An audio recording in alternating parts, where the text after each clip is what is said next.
ئەوەڵ و ئەخیر لە بابەتی برێکسە ئەوەیە ئایا ئەتوانن کۆتایی بە هەژمونی ئەمریکا بێنن یاخود هیچ نە بە هەژمونی ئەمریکا لاوازکەن کەمیکەنەوە و یاخود ئەتوانن جێبە دۆلار لێشکن لەگەڵ دکتۆر سوهراب دلەنگیزان مامۆستای ئابووری لە زانکۆی ڕازی لە کرماشان گفتوگۆەکەم.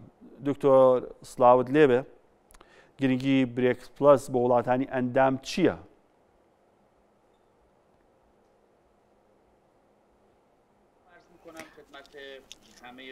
سڵاوم هەیە بۆتان و بۆ بینەرە ئازیزەکانتان.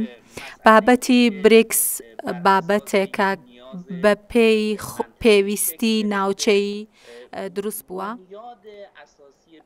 ئەساسی بریکس هەرچەند کە بە پێی هاوکاریەکی نێودەوڵەتی دروست بووە بۆ جیابوونەوە لە دوورکەوتنەوە لە هەندێک ئاستەنگی داهاتوو کە لەوانەیە لە ڕێی وابەستگی بە دۆلارەوە دروست ببێ بۆ زۆرێک لە وڵاتەکان دروست کراوە. ئەمریکا لە ساڵانی دوای ساڵی 2000ەوە تا ڕاستێکی زۆر دۆلاری بەکارهێناوە بۆ سزادان سەپاندنی سزاوە دوای ئەویش یەکێتی ئەوروپا وەک دووهەم دراوی سەرەکی جیهان ئەم کاری کردووە. زۆرێک لە وڵاتان گەیشتونەوە ئامانجە کە ئەگەر ناکۆکیەک لەگەڵ ئەمریکا یان ئەوروپا پیا بکەن لەوانەیە شمولی سزاکان بکەن و لە کاتی ترامپا تەنانەت چین چووە ژێر سزاکانی ئەمریکا و وڵاتێک وەکو ڕووسیا و ئێران لە ئێستاە لە ژێر سزای زۆر گەورەی ئەمریکادان. و حتمما ئەمە پەیامێکێ بۆ هەموو وڵاتانی جیهان کە وابەستە بوون بە دۆلار ئەتوانێ مەترسیدار بێت و فرە چەشنگکردن بۆ مامەڵە نێودەوڵەتیەکان بابەتێکی گرنگە. باشە دکتۆر سوهراب تا چەند برێکس پلەس توانیوێتی کاریگەری لەسەر ئەزمموی یاخود لاوازکردنی پێگەی دۆلار هەبێت لە ساستی جیان توانێتی برێکس پلەس ئەم ڕۆڵە بگێڕێ بەکارهێنانی دۆلار لاواز بکە خود لە ئایدا توانێت وا بکە؟ یان ناکرێت دۆلار لە مامەڵەکان بسڕێتەوە. هۆکارەکەشیەوەیە کە هەتا ئێستاش وڵاتانی ئەندام وابەستگیەکی زۆریان هەیە بە دۆلار و بە دراوە نێودەوڵەتیەکان و مامەڵەی زۆر گەورە لە جیهانە بەم دراوانە ئەنجامەدرێت.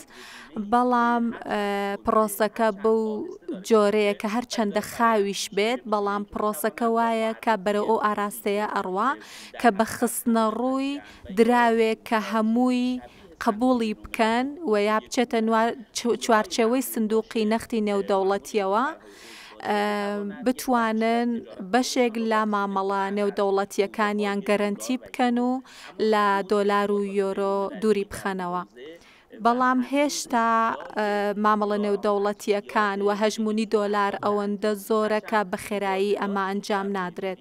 هەرچەند کە مامەڵەکانی وڵاتانی ئەندام لە بریکس قەبارێکی زۆر گەورەیە بۆ نمونە لە سەدا 28 مامەڵەکانی جیهانی لە خۆ گرتووە بەڵام هێشتا ئەم وڵاتانە هەم لە مامەڵەکانی نێوان خۆیان هەم لە مامەڵە نێودەوڵەتەکان لە دراوە نیشتمانیەکان بەکار ناهێنن.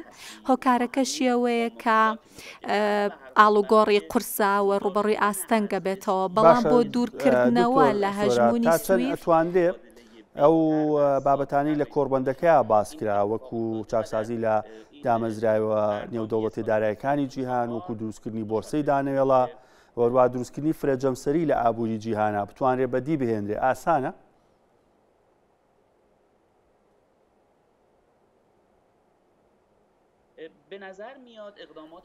پێدەچێت کە هەنگاوی کاریگەر هەڵگیرابێ بۆ ئەماوە ئەمە سەرەتایی ترین شتەکانن کە خەریکن ڕوئەیەن. ئەمە ئەتوانێت کاریگەریەکی زۆری هەبێت بەڵام ناتوانین چاوەڕێ بکەین کە معجزە ڕووبات و ئەم وڵاتانە بە تەواوەتی لە دۆلار دوور بکەونەوە بەڵام ئەتوانن لە بارودۆخێکی نێودەوڵەتی بۆ نمونە 10 ساڵ لە 10 ساڵە پێگەی خۆیان بدۆزنەوە و ئەمە ئەو دراوەکە لەلایەن پوتینەوە ناسرا ببێ بە دراوی هاوبەشی وڵاتانی بریکس و جێی خۆی بکاتەوە، بەڵام ئێستا تەنها لە ئاستی ڕاوێژکردن و باسکردنایە و چاوەڕێین کە بچێتە بواری جێبەجێکردنەوە. ئەندامەکانی بریکسکەین هەندێک وڵاتی جیاوازەوین بۆنە تورکیا لە کاتێکە هاوپەیمانی خۆرئاوایە و ئەندامی ناتۆیە ئەشێوێ بە ئەندامی برێکس، ئەمە گونجاوە کێشە بۆ برێکس دروست ناکات لە ئایندە؟ من این گونه فکر نمی کنم. به هر حال اگر قرار باشه ئەگەر بڕیار بێ بریکس سەرکەوتوو بێ ئەبێ ڕێگە بدەین کە ئەندامانی کاریگەری ناوچەکە ببن بە ئەندامی بریکس و لە کۆتاییە هەموو ئەبێ پێکەوە کار بکەن. تورکیا وەک وڵاتێکی نێودەوڵەتی حتمەن کە لە ڕووی سیاسیەوە جیاوازە، بەڵام لە ڕووی ئابوووریەوە توانێت کاریگەر بێت لە بریکس، بەڵام بە گشتی ئەگەر لە ڕووی سیاسیەوە بڕوانینە ئەم بابەتە ئەتوانین بە شێوەیەکی تر بیبینین و ئەگەر لە ڕووی ئابوووریەوە لێی بڕوانین حتممە نەتوانین بە جۆرێکی تر لێی بڕوانین.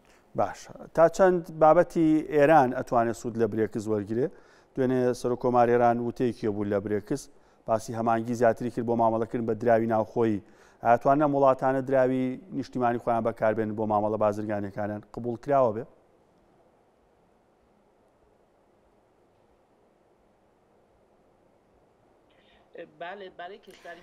بەڵێ بۆ وڵاتێکی وەک ئێران و وڵاتێکی وەک رووسیا کە لە ژێر سزای ڕۆژاواوەیان و بە تایبەت ئێران کە گواستنەوەی نێودەوڵەتی پارە یا درا و ڕوبەڕووی کێشە بووەتەوە توانێت لە چوارچێوەی بریکس پلاس و بەهێزکردنی پەیوەندیەکانی لەگەڵ ئەو وڵاتانە بە تایبەتی ئەگەر سیستەمێکی دارایی بەزووی بچێتە بواری جێبەجێکردنەوە بەشێکی زۆر لە کێشەکانیان چارەسەر ئەبێت.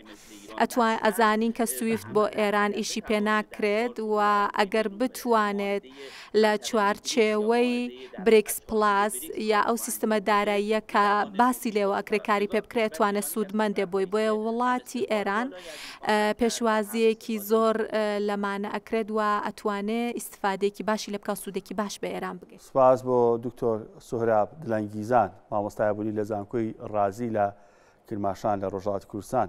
بێگومان بابەتی برێکس نوێ نییە و بەردەوام بێ قسەکردن و گفتوگۆ لەسەر ئەم بابەتە، بەڵام کۆتایی هێنان بە هەژمونی دۆلار هێندە ئاسان نابێت بۆ هیوایی کە ئابوورێکی زۆر باشتانە.